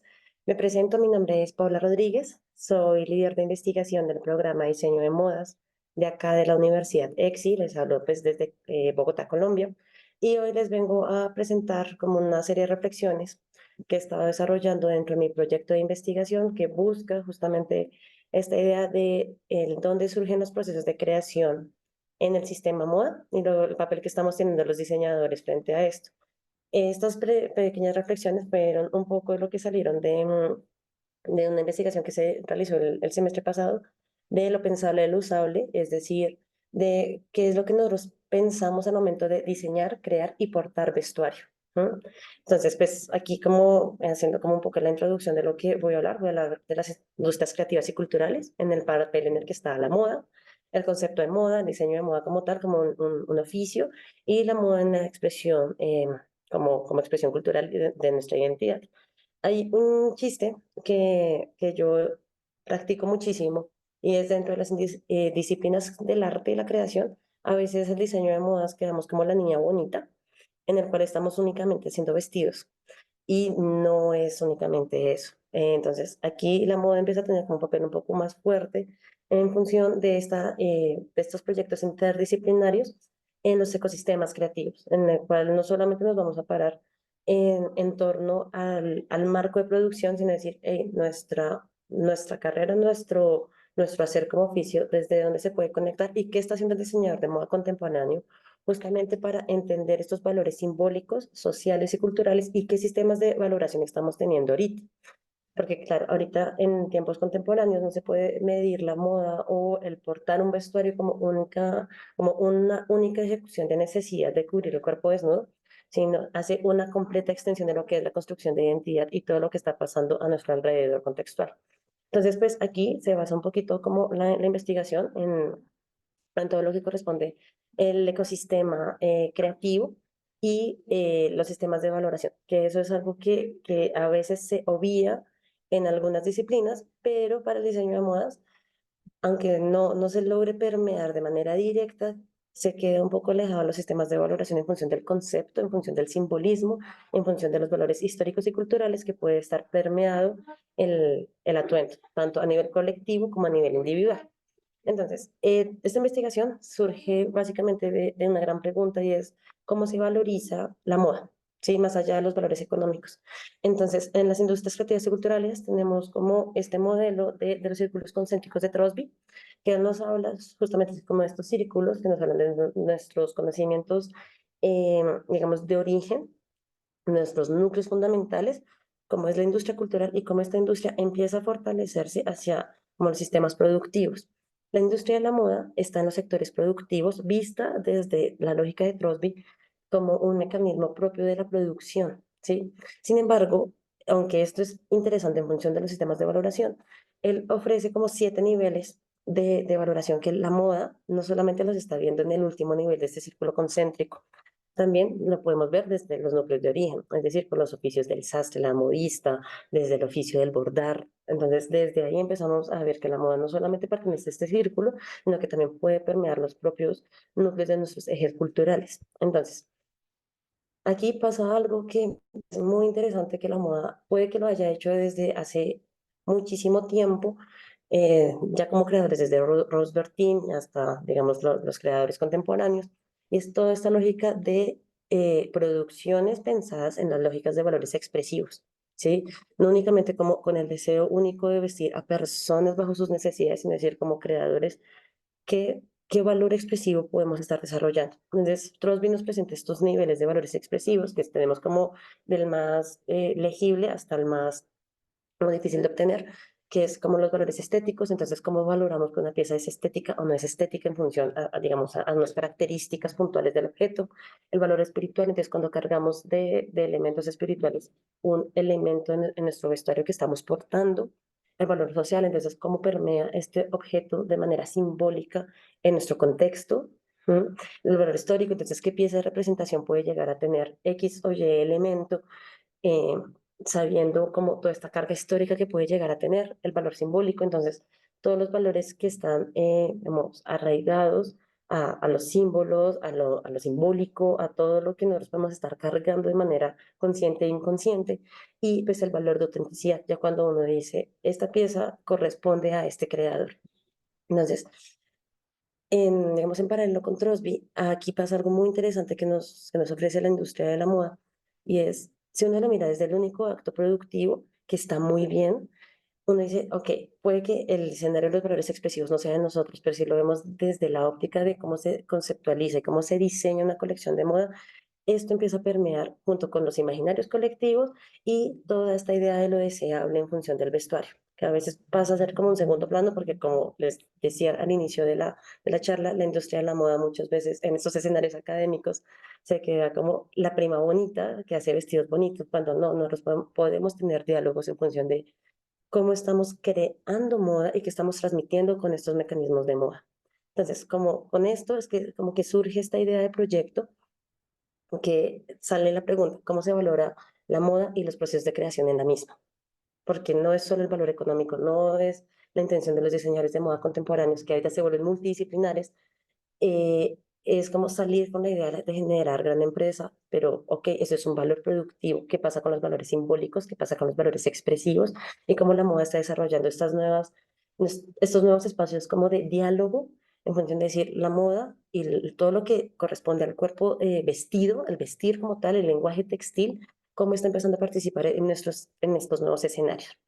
De aquí surge algo que es como toda la definición de la moda y pues, donde sale como este cuestionamiento de nuestra disciplina, que también cuestiona la posición que nosotros tenemos frente a una disciplina de investigación en las artes.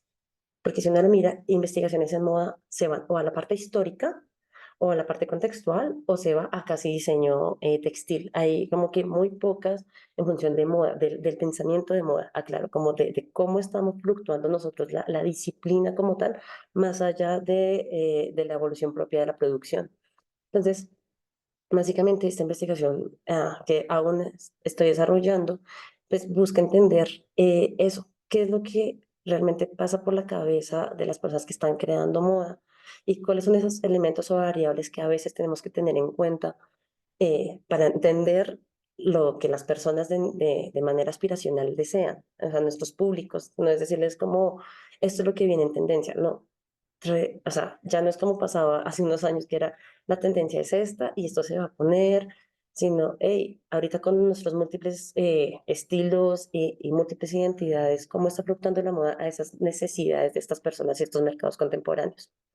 Entonces, aquí pasa como cositas que es este proceso creativo deja de ser único en unidirección, en el cual sale el diseñador de moda con su idea espectacular y todo el mundo la debe consumir porque es, ¿no? Sino ya empieza a ser como estas piezas están empezando a tener un discurso con los usuarios, como estas piezas empiezan a tener un valor de importancia a todo nuestro ecosistema creativo.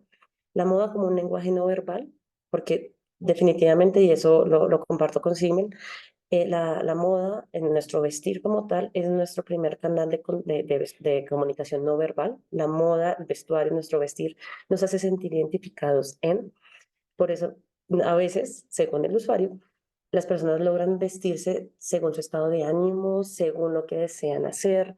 No es lo mismo si uno se viste para una entrevista de trabajo, si uno se viste para ciertos eventos.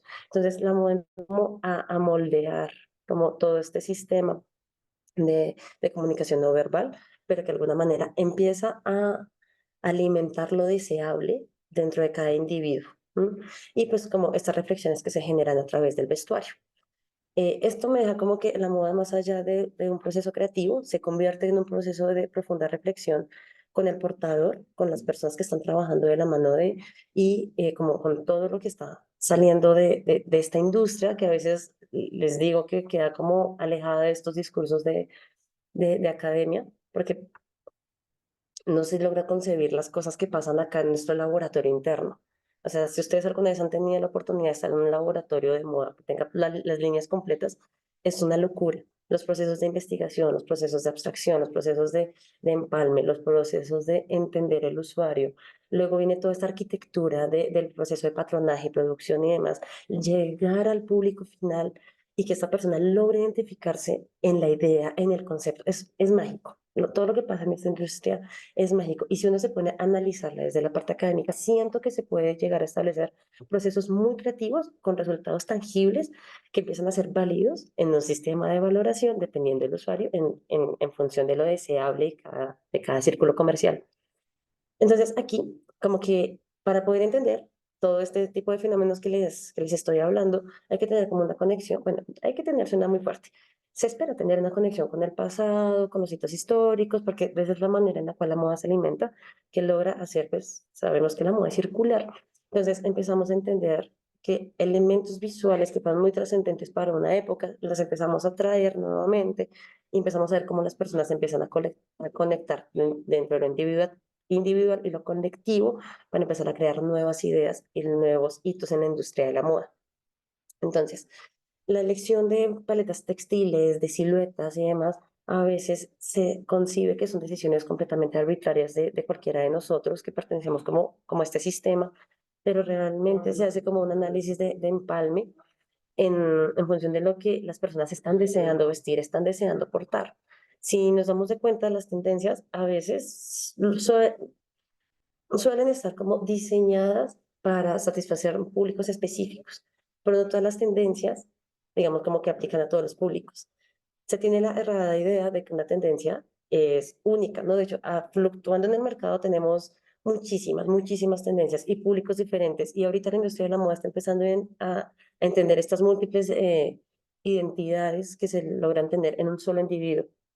Entonces, ahí es cuando empezamos a decir, ok, creo que ya el sistema de tendencia como mecanismo único de validación se empieza a cuestionar y se empieza a cuestionar lo deseable, que es básicamente lo que hablo en el artículo, como cómo es esta idea de lo deseable en función de los individuos, cómo se transforma esta idea del quiero ser o quiero pertenecer, o por qué me visto como me visto. Entonces, aquí salen como dos grandes ideas. Lo del primero, que son los sistemas de mimetismo. Entonces, es todo el vestuario que uno desarrolla, crea y conecta como usuario, o sea, como yo persona que he visto, en un sistema de mimetismo en el cual de manera consciente o inconsciente he deseado estar y pertenecer. Entonces, me he visto como mis pares, me he visto según mi ocasión de uso, en un sistema de mimetismo, o sea, que ya tiene unas lógicas y una estética que me dice, quiero pertenecer a. Y el otro es el desarrollo de los imaginarios, tanto como colectivos como de forma individual. Entonces, en este desarrollo de los imaginarios es cuando uno tiene esa elección de, tengo dos buzos negros, pero en uno sí me identifico y en el otro no me identifico. ¿Por qué? Porque le acabo de cargar a un buzo X una cantidad de características imaginarias que solamente yo estoy percibiendo, que solamente yo estoy valorando, que digo, sí me lo quiero poner, a pesar de que pragmáticamente son piezas de tela. Entonces aquí, vemos como que en este contexto podemos ver que los sistemas de mimetismo pues alimentan toda la parte de consumo como tal del vestuario y también lo hace el desarrollo de los imaginarios. Entonces, en ambos escenarios, ¿qué es lo deseable para los usuarios y para los creadores de moda? Porque claro, una cosa es lo que yo como creador puedo llegar a decir, van a utilizar esto en la siguiente temporada, pero no lo puedo establecer de una manera tan, digamos, tan banal. Entonces, cuando uno habla de los sistemas de mimetismo, se espera una cohesión y una unión con distintos o diversos grupos sociales en distintos estados. Como les digo, todos tenemos múltiples identidades en función del vestir, que son completamente válidas, porque el ser humano, lo rico del ser humano es que es diverso. Entonces tenemos el vestuario para oficina, tenemos el vestuario, así, no hablando de oficina estricta, sino como de, me puedo vestir como yo me quiera vestir, pero viene el concierto de tal artista, entonces cómo quiero conectar con esta estética de este concierto, viene o sea, digamos como en un hecho masivo, ¿cierto? Se acerca tal evento, todos se van a vestir de esta forma, yo también lo deseo hacer, pero en esta etiqueta que me ponen cómo me encuentro a mí como portador único. Y lo mismo pasa desde lo deseable, desde la aspiración de lo que el individuo o los colectivos desean tener. Aquí pasa algo y es, todos tenemos un distinto code dress para las distintas ocasiones de uso. Entonces, dentro de lo deseable, dentro de lo que nosotros tenemos distintos hitos de lo que deseamos ser. Deseo verme de tal forma, deseo parecerme a, deseo que esta prenda me acentúe tal parte, deseo, o sea, como que empezamos a componer imaginarios, por eso lo llamo de imaginarios, a las prendas y las empezamos a cargar de unos sistemas de valoraciones que solamente el individuo está viendo, que a nivel pragmático, vuelvo y les digo, es tela, pero el poder de la moda y las prendas como tal y todos los sistemas de valoración nos dice como, hey, tú te estás identificando en este conjunto de partes que puede que no te puedas estar identificando en este conjunto de piezas. Entonces ahí es cuando uno empieza a decir, hey, ¿qué es lo que tiene que pensar el diseñador de modas contemporáneo para conceptualizar y desarrollar toda una colección o una cápsula de diseño que sea coherente a los deseables y a los deseos imaginarios que tienen las personas? Que eso es todo un reto. Porque como estamos cambiando de gustos y ahorita todas estas plataformas de fast fashion nos ayudan a cambiar de estilos así de rápido, es cada vez más difícil tratar de entender como esta construcción de identidad, porque también sale una gran pregunta y es si aún existe identidad en el vestuario o realmente son los sistemas de mimetismo los que nos están transformando a que todos estemos consumiendo lo que estamos consumiendo. Los que estamos metidos en diseño como tal, creo que hemos visto la decadencia del color y cómo ahorita el color se está perdiendo. Un fenómeno que está pasando muchísimo en moda por los sistemas de mimetismo. Son muy pocas las marcas comerciales que aún están haciendo como este proceso de exploración, de creación y demás, que pues ahí como que uno empieza a decir, ok, ¿desde dónde se diseña? ¿Y para quién se diseña? ¿Listos? Aquí ya como para finalizar, como que el resumen de esta primera fase de mi proyecto de investigación me deja como dos grandes preguntas y es cómo generamos las ideas los creativos, puntualmente los diseñadores de moda, porque de alguna manera la academia nos enseña como que hay que tener una variable muy puntual para un mercado muy específico, pero analizándolo desde las lógicas de Crosby también hay que empezar a pensarse cómo estamos generando las nuevas ideas los creativos, cómo estamos permeando esta construcción de valores simbólicos, valores expresivos y demás en nuestras colecciones y demás, y qué variables tendríamos que tener en cuenta al momento de diseñar y crear en moda. Pues pensando en estos nuevos escenarios de la construcción de lo deseable de las personas. Estas son como las dos preguntas que me dejan como al cerrar esta primera fase para seguir desarrollando acá en la segunda de qué es lo que vamos a hacer y cómo la moda está permeando estos nuevos sistemas de valoración en función de lo que las personas están deseando ser. Muchas gracias. Muchísimas gracias, Paola. Bueno, muchas gracias por la presentación. Bueno, nos hemos quedado sin tiempo. Le quiero agradecer profundamente a todas, a todos los ponentes por la generosidad con la que compartieron sus investigaciones, sus miradas, sus reflexiones. En esta comisión recorrimos un panorama muy diverso verdaderamente del diseño contemporáneo, desde la exploración conceptual y metodológica, pasando por enfoques de género, diversidad, narrativa cromática, bueno, perspectivas filosóficas y semióticas, cartografías posibles para repensar el lugar del mundo actual. Así que realmente cada propuesta entiendo que abre caminos para comprender mejor nuestra práctica y nuestro rol como investigadoras, investigadores, docentes, profesionales. Espero que estas presentaciones sean un punto de partida para que sigamos dialogando, conectando ideas, construyendo saberes en conjunto. Realmente les expreso, quiero transmitir mi admiración profunda por la dedicación, el compromiso que cada uno de ustedes ha demostrado con su trabajo. Fue un placer para mí coordinar esta comisión. Las y los invito a seguir participando activamente en las comisiones que aún nos esperan en el Congreso para continuar aprendiendo, dialogando, fortaleciendo nuestra comunidad académica, profesional y bueno, y vernos, quien dice, el año que viene también presencialmente en el próximo Congreso. Les envío un saludo muy grande y nos estamos viendo pronto. Gracias. Gracias, Verónica. Chao. Gracias. Muchas Un gracias. placer. Saludos. Hasta luego. Gracias, saludos.